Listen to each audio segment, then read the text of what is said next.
Gossip is everywhere in schools, in staff rooms, on social media, on television, in group chats that start with, "Did you hear?" And most of the time, it doesn't look harmful. It looks normal, social, even bonding. What we rarely pause to notice is what gossip actually does beneath the surface. Because gossip doesn't just pass information, it creates environments, it shapes relationships, and it quietly teaches young people what belonging can cost when they are not aware. Welcome to Soul Time, a show that explores the world of unlocking your unique potential. My name is Dr. Katja Makowka, and I'm a teacher at school, a former teacher at universities, and a stress and mental coach. And I'm your host. Gossip is often described as talking about someone who isn't present. But at a deeper level, gossip is about how we handle information, power, and connection. It can sound like I'm just trying to understand. I don't mean anything by it. I wouldn't say this to their face, and most people don't gossip because they are unkind. They gossip because they want connection, understanding, belonging, relief from uncertainty. That's important to say. Because awareness begins when we feel that gossip costs not just socially, but internally. What we rarely notice is this.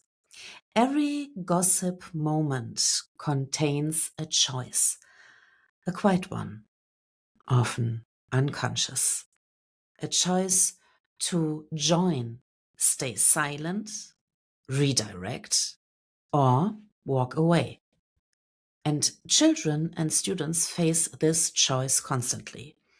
Not because students want to hurt someone or because people enjoy tearing others down, but because belonging matters deeply.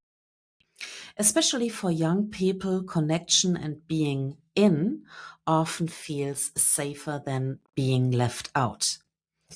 And when gossip becomes part of how groups bond, participation can quietly feel expected, while staying silent begins to feel risky. Gossip rarely destroys trust loudly. It erodes it quietly. Even when we are included, something inside us notice. A thought takes shape, often unspoken. If this is how we talk about others, how do they talk about me when I'm not there? And let's be honest, this is part of the dynamic.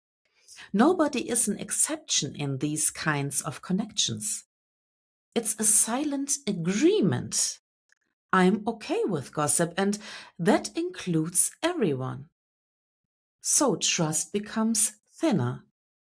People become more careful, and authenticity gets edited, and relationships start to feel less safe. And children feel this instinctively. They may not name it, but they sense where it's safe to be themselves and where it feels safer to perform. Gossip doesn't just affect the person being talked about, it affects the one participating too.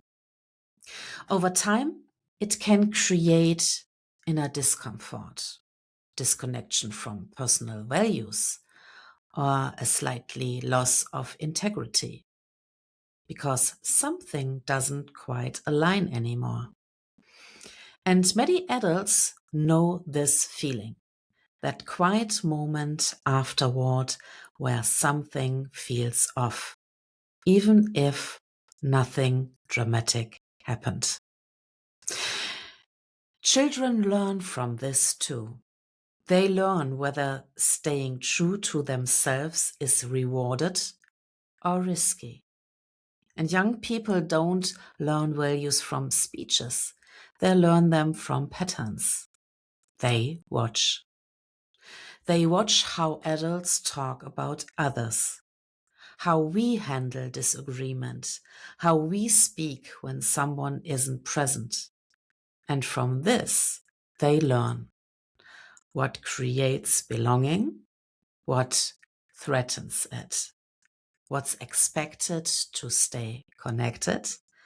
And very often students don't join gossip because they want to hurt. They join because they don't want to be excluded. And here is the empowering part. Everyone has a choice to ask quietly, does this build trust or thin it? Does this reflect the world I want to live in? Is this the person I want to be? Is this what I want to create for others? And these small, repeated choices shape cultures, classrooms, friend groups, families, and much more than rules ever could. If we want young people to live with integrity, they need to see it lived. That doesn't mean silence. It means intention. It means showing that connection doesn't require exclusion, that belonging doesn't need someone else to be put down, and that relationships can feel safe and honest. This isn't taught, it's shown. So as we close today, I want to leave you with this reflection. What kind of conversations do you want to be part of?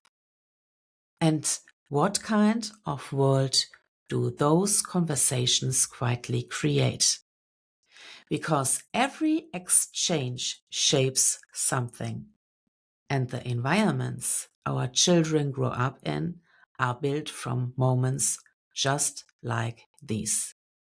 If we want kids to win in life, we must show them how. Quietly, consistently, and with care. Thank you so much for taking the time to listen to Soul Time. I'm very grateful because you have given me the greatest treasure of your life, your time. If you enjoyed this episode, click the subscribe button so that you get a notification every time a new episode is out.